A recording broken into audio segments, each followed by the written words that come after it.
Señal Internacional. Y en información internacional, ante la avalancha de las renuncias de los ministros de su gabinete y los llamamientos a dejar el cargo, Boris Johnson anunció este jueves su dimisión como primer ministro del Reino Unido y como líder del Partido Conservador. En un mensaje a la nación, Johnson subrayó que el proceso para reemplazarlo ya se ha iniciado y que la próxima semana se ofrecerá un calendario, y recordó que hasta que los conservadores elijan a un nuevo líder, él seguirá al frente del gobierno de forma interina. En su breve discurso, Johnson agradeció a todos los votantes británicos que le dieron su apoyo en los comicios generales del 2019 y lamentó no poder cumplir con sus promesas electorales. Johnson aceptó presentar la dimisión después de que más de 50 miembros de su ejecutivo renunciaron en protesta con su gestión y los escándalos que han salpicado al premier en los últimos meses.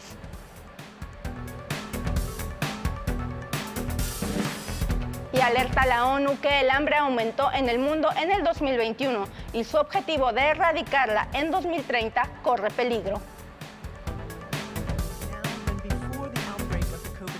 Una meta cada vez más lejana. 5 agencias de la ONU advirtieron el miércoles que su objetivo de erradicar el hambre en 2030 corre serio peligro.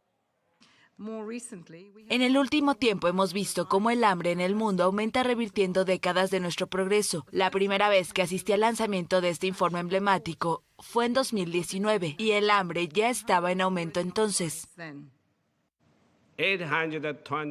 828 millones de personas se vieron afectadas por el hambre en 2021. Esto supone un aumento de 46 millones respecto a 2020 y 150 millones más que en 2019, antes de la pandemia de COVID-19. Según un informe conjunto, un 7,4% de las personas con hambre en 2021 vive en América Latina y el Caribe. El representante de la ONU en la región para la alimentación y la agricultura afirma que 13 millones de personas han caído en el hambre en los últimos 10 años y 4 de cada 10 vive con inseguridad alimentaria. A nivel global, las 5 organizaciones alertan de la intensificación de los principales factores de la seguridad alimentaria: los conflictos, los fenómenos climáticos externos, las perturbaciones económicas y el aumento de las desigualdades. Es hora de aprender las lecciones de esta crisis e invertir en programas de resiliencia para ayudar a las comunidades más pobres a protegerse contra el hambre, contra las crisis. Si hubiéramos enhebrado con éxito esta aguja en el pasado, la guerra de Ucrania no estaría teniendo hoy un impacto global tan desastroso. Se estima que 2.300.000 personas sufrieron inseguridad alimentaria grave o moderada en algún momento de 2021, lo que significa que no tuvieron acceso a una alimentación adecuada o tuvieron dificultades para alimentarse en algunos periodos. La mayoría vive en zonas rurales de países en desarrollo, sobre todo de Asia y de África. Y en más información, 1 millón de musulmanes iniciaron hoy la primera peregrinación pospandémica a la Meca. Una marea de fieles musulmanes comenzó a fluir este jueves por la ciudad sagrada de la Meca en el primer Hajj tras la pandemia de COVID-19, para el que las autoridades saudíes han concedido 1 millón de permisos después de 2 años de cuotas mínimas. Los peregrinos, todos vestidos de blanco con las tradicionales prendas sin costuras, comenzaron la primera de las 3 jornadas del evento religioso, dando las 7 vueltas de rigor a la Kaaba, la construcción en forma de prisma situada en el centro de la gran mezquita de la Meca. A continuación fueron trasladándose hacia el valle de Mina, en las afueras de la Meca, para realizar otro ritual denominado al-Tarwiyya, o revelación, consistente en rezos y meditación antes de iniciar el viernes el viaje hacia el monte Arafat, unos 20 kilómetros al este de la Gran Mezquita, en la segunda y principal jornada del Hajj. A pesar de que Arabia Saudí ha permitido un número mucho mayor de devotos que el millar de 2020 y los 60.000 de 2021, y de que autorizó por primera vez en 2 años la llegada de musulmanes de otros países, la cifra de este año todavía está lejos de los 2,5 millones de 2019. Además, todos ellos deben haber certificado estar vacunados, tener una prueba de PCR negativa reciente y no tener más de 65 años. Entre el millón de fieles autorizados a hacer el Hajj, 850.000 proceden de fuera del reino y el resto son residentes, todos elegidos por sorteo.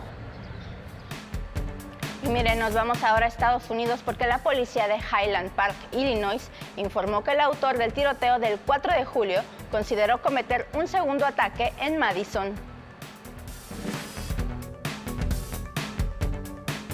El autor del tiroteo en un desfile del 4 de julio en Estados Unidos consideró cometer un segundo ataque. Así lo reveló el miércoles la policía de Highland Park, un suburbio de Chicago en el estado de Illinois. Robert Crimo dijo a los investigadores que huyó en coche a Madison, en el estado vecino de Wisconsin, donde vio más celebraciones por el Día de la Independencia y pensó en usar el arma que tenía en el vehículo para cometer otra matanza. Este segundo ataque no había sido planeado a diferencia del primero, que preparó durante semanas. Crimo, de 21 años, disparó el lunes contra la multitud desde el tejado de un comercio, matando a 7 personas y dejando más de 30 heridos. El caso se suma a una larga lista de tiroteos masivos en Estados Unidos, donde el derecho a portar armas está consagrado en la Constitución. El miércoles, el fiscal general Merrick Garland pidió tomar acción para detener esta ola de violencia. Es otro recordatorio horrendo de la violencia y particularmente de la violencia armada que enfrentamos. Debemos hacer todo lo posible para terminar con ella. No necesitamos más recordatorios. Tras los tiroteos en un supermercado de Buffalo en Nueva York y en una escuela primaria de Uvalde, Texas, legisladores aprobaron el mes pasado una ley que regula las armas en el país. Aunque activistas consideraron la normativa muy limitada, ya que no prohíbe las armas semiautomáticas ni los cargadores de alta capacidad. Y regresamos al viejo continente porque una protesta en Macedonia del Norte contra la propuesta de adhesión a la Unión Europea terminó en un tiroteo sin registrar víctimas mortales. Un hombre disparó con una pistola durante una protesta masiva celebrada esta noche en el centro de Skopje contra la propuesta de Bruselas para desbloquear el proceso de adhesión de Macedonia del Norte a la Unión Europea. Este incidente, que los medios calificaron como interétnico y en el que se produjeron víctimas, ocurrió mientras miles de manifestantes marchaban hacia el edificio del Parlamento, según Christian Migrosi, el líder principal del partido de oposición macedonio. Los disparos iban dirigidos hacia él. El líder conservador pudo abandonar la protesta sin resultar herido. La policía informó que logró detener al presunto tirador. Este incidente da una nueva vuelta de tuerca a la situación política que vive Macedonia del Norte, donde desde hace 5 días se llevan a cabo manifestaciones contra la propuesta de la Unión Europea que pretende desbloquear el comienzo de las negociaciones de adhesión hasta hace 2 semanas vetadas por Bulgaria por diferencias históricas. Bulgaria pedía que el país vecino reconociera que el idioma macedonio tiene raíces búlgaras y que ambos pueblos tuvieron una historia en el común pasado, mientras que Macedonia del Norte sostiene que su identidad y el idioma macedonio no son discutibles. Víctor, Sonia, hasta aquí la información. Volvemos con ustedes.